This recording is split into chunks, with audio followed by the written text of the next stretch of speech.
हमारे साथ जुड़ गए रोही रॉय हमारे साथ जुड़ गए जो कि भारतीय जनता पार्टी के प्रवक्ता हैं। हमारे साथ बादल देवनाथ जुड़ गए, राजनीतिक विश्लेषक अवधेश कुमार हमारे साथ जुड़ गए, वरिष्ठ पत्रकार। इन तीनों का रुख करते हैं। लेकिन विद्या, चूंकि आप वहां पर बीजेपी के इनकम्बेंट विधायकों के साथ लगातार बात करते रहे, पता यह चल चुका है कि जो होटल में बैठक हो रही थी वहां पर शुभेंदु अधिकारी का नाम फाइनल हो चुका है। आप बीजेपी के विधायकों के साथ लगातार बात कर रहे थे, उनके मन को लगातार आपने टटोला। क्या उनके मन में भी शुभेंदु अधिकारी ही थे?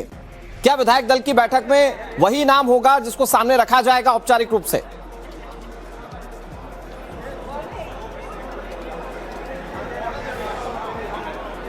जी देखिए, शुभेंदु अधिकारी हर समीकरण में फिट बैठ रहे थे और इसीलिए जब से बीजेपी ने चुनाव जीता है तब से एक ही नाम चल रहा था और शुभेंदु अधिकारी का नाम, जिस पर आज मोहर लग गई है। आधिकारिक तौर पर विधायक दल की जब बैठक होगी, विधायक उनको अपना नेता चुनेंगे, दस्तखत करेंगे उस पेपर पर, जो पेपर पेश किया जाएगा राज्यपाल के पास सरकार बनाने के लिए। लेकिन अब एक बात क्लियर है कि पावर सेंटर पश्चिम बंगाल में शुभेंदु अधिकारी रहेंगे। पहले जिस तरीके से कहा जा रहा था कि 2 उप मुख्यमंत्री का चेहरा सामने आ सकता है, उसमें एक महिला उप मुख्यमंत्री हो सकती है, एक वो व्यक्ति उप मुख्यमंत्री बनाया जा सकता है जो बीजेपी को लगता है कि समीकरण के हिसाब से शुभेंदु अधिकारी के अलावा दूसरा एक पावर सेंटर होना चाहिए। लेकिन ऐसा अब नहीं है। जो अब तक खबर आई है, जो बातें साफ हुई हैं, उससे क्लियर हो चुका है कि शुभेंदु अधिकारी एकमात्र पावर सेंटर होंगे। और देखिए, बीजेपी की अभी तक की जो रणनीति रही है, जिस तरीके से बीजेपी ने पश्चिम बंगाल में काम किया है, उसमें कोई संदेह और संशय नहीं था कि शुभेंदु अधिकारी के अलावा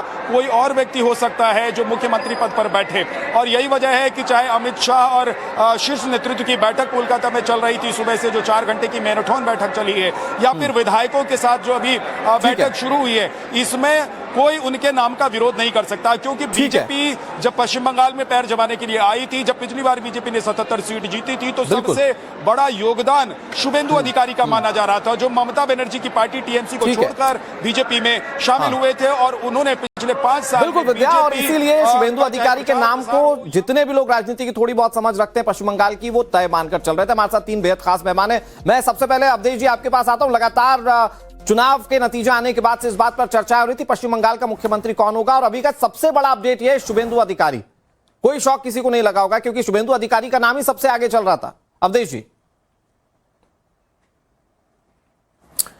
नहीं, शुभेंदु अधिकारी का नाम नहीं आता तो शौक लगता, क्योंकि पश्चिम बंगाल में जब से शुभेंदु अधिकारी भाजपा में आए हैं, जो ममता बनर्जी सरकार के विरुद्ध जो तेवर उन्होंने अपनाया है, जो प्रखरता चाहिए, और साथ ही साथ जो हिंदुत्व के जो जिससे वहां की गैर मुसलमान तो उनके साथ थे, जो गैर मुस्लिमों विशेषकर हिंदुओं का जुड़ाव भारतीय जनता पार्टी के साथ हो सकता था, वो कमिटेड होकर इनको वोट दे सकते थे, काम कर सकते थे, उसकी दृष्टि से उन्होंने अभियान चलाया है। वो गैर शादीशुदा है, पूरा समय लगा के राजनीति और काम कर रहे हैं, तो एकमात्र वही नाम हो सकता था।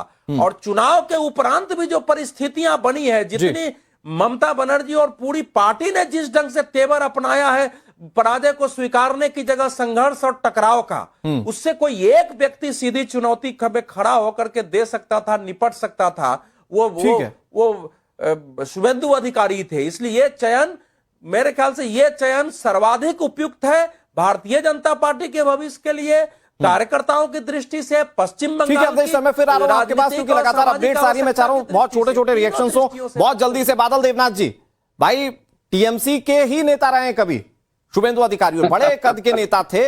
आज भारतीय जनता पार्टी में उनको वो सीट मिलने जा रही है जिसके लिए वो लगातार मेहनत कर रहे थे। आप कैसे देख रहे हैं शुभेंदु अधिकारी को बतौर पश्चिम बंगाल का मुख्यमंत्री?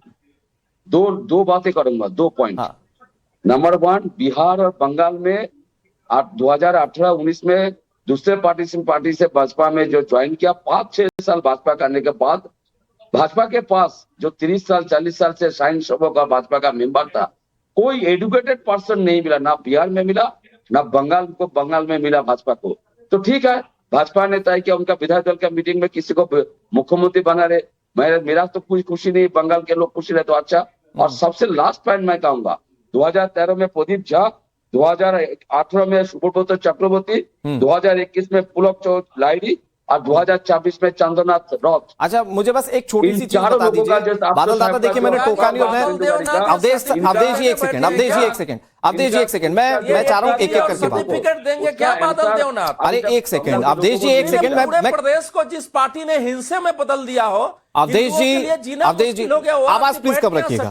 ओके, मैं चाह रहा हूं कि सर सबके रिएक्शंस हो जाए। बादल दादा, मैं कह रहा हूं कि आप क्वालिफिकेशन की बात कर रहे हैं, एजुकेशन क्वालिफिकेशन की बात कर रहे हैं। आप बिहार में जिसको सपोर्ट कर रहे थे, आरजेडी को जो लीड कर रहे थे, उनकी एजुकेशन क्वालिफिकेशन क्या है? ममता दीदी थी ना साथ में, और अगर बिहार में वो जीत जाते तो कौन मुख्यमंत्री बनता? तो मैं वही तो मैं कह रहा हूँ। हाँ। जो 30 साल 40 साल जो स्वयंसेवक था और भाजपा के मेंबर भी था, कार्यकर्ता था, हाँ। और भाई एजुकेटेड लोग भाजपा में बहुत सारे हैं, उन लोगों का नाम सामने नहीं आए। बंगाल के लोगों का यही दुख की बात है, और बिहार के लोगों का भी यही दुख है। जो अनएजुकेटेड पर्सन, शुभेंदु अधिकारी थोड़ा सा पढ़ा लिखा किया, उन लोगों को मुख्यमंत्री चुनाया गया है। तो आप राबड़ी देवी का बात भी कर सकते हैं, ऐसा तो हो सकता है। लेकिन सबसे बड़ा बात है 2013 से शुभेंदु अधिकारी जो 4 हफ्तों तक जो 4 PA का जो हत्या हुआ, उनका जांच अभी तक नहीं हुआ, कोई गिरफ्तार नहीं हुआ। ठीक है, अभी भी हमारे साथ रोहित रॉय बीजेपी के प्रवक्ता हैं। रोहित जी, पहले तो बंगाल को बीजेपी का नया मुख्यमंत्री मिलने की शुभकामनाएं आपको। शुभेंदु अधिकारी का नाम तय बताया जा रहा है, जो जानकारी आ रही है, लेकिन विपक्ष किस तरह से आप लोगों पर सवाल उठाएगा, वो बादल देवनाथ के शब्दों से समझा जा सकता है। देखिए, पहली बात अगर मैं एजुकेशन की बात करूं तो आप लोगों को याद होगा कि जब ममता बनर्जी पहली बार वो सांसद बने, तब सबको पता चला कि जॉर्जिया यूनिवर्सिटी से वो पास हुए हैं। तो उसके बाद पता चला कि जॉर्जिया यूनिवर्सिटी एग्जिस्ट ही नहीं करता है। तो जो एक यूनिवर्सिटी में ऐसे हम 15 साल मुख्यमंत्री रहे, ऐसी यूनिवर्सिटी में जो इस दुनिया में ही नहीं है, तो अब उनके पार्टी के लोग जब ये एजुकेशन की बात करेंगे तो प्रॉब्लम तो होगा ही। दूसरी बात यह है, देखिए, जब अगर बीच में बात करेंगे तो प्रॉब्लम है। वो जनता को बोलने नहीं देते थे, इसलिए जनता ने उनको हटाया। अब हमें फिर से शो में नहीं बोलने दे रहे हैं। दूसरी बात यह है कि देखिए, जब तक वो आधिकारिक तौर पे हमारे पास नाम नहीं आएगा, तब तक हम कुछ बोल नहीं सकते। पर शुभेंदु अधिकारी जी ने पिछले 5 साल जिस तरीके से उन्होंने संघर्ष किया है, लगभग 1000 उनके सभाएं को रद्द किया गया था। उन्होंने नंदीग्राम में हराया, इसके बाद उन्होंने भवानीपुर में हराया, घर में घुस के उन्होंने हराया। तो इसके अलावा भी हमने पूरे शिद्दत से हमने एक साथ एकजुट होकर हमने काम किया है। शुभेंदु अधिकारी के एरिया में, पूर्व मेदिनीपुर में, हमें 16 में से 16 सीट हम जीत गए हैं। तो सिर्फ शुभेंदु अधिकारी नहीं, सभी मिलके हमने काम किया है, और देखते हैं जो भी मुख्यमंत्री बनेंगे, वो हमारे जितने भी एजेंडा है, वो UCC हो या फिर 45 डेज के अंदर 6th-7th पे कमीशन लागू करना, नौकरी देना, ये वही काम वो करेंगे। तो चेहरा रोहित रॉय जी, आपको इस पर भी बात करनी चाहिए, क्योंकि आज पश्चिम बंगाल की जनता, जाहिर बात है कि जो घुसपैठ का मुद्दा बीजेपी ने बहुत पुरजोर तरीके से उठाया, उस पर आप लोग किस तरह से काम करेंगे? शुभेंदु अधिकारी उसको लेकर कितने मजबूती से सरकार चलाएंगे? और दूसरी बात, क्योंकि वो हिंदुइज्म की बात पूरे चुनाव के दौरान, वोटिंग के दौरान भी करते रहे, तो उस पर वो क्या करेंगे? मैं बात करूंगा अभिषेक के पास। कोई अपडेट? अभिषेक।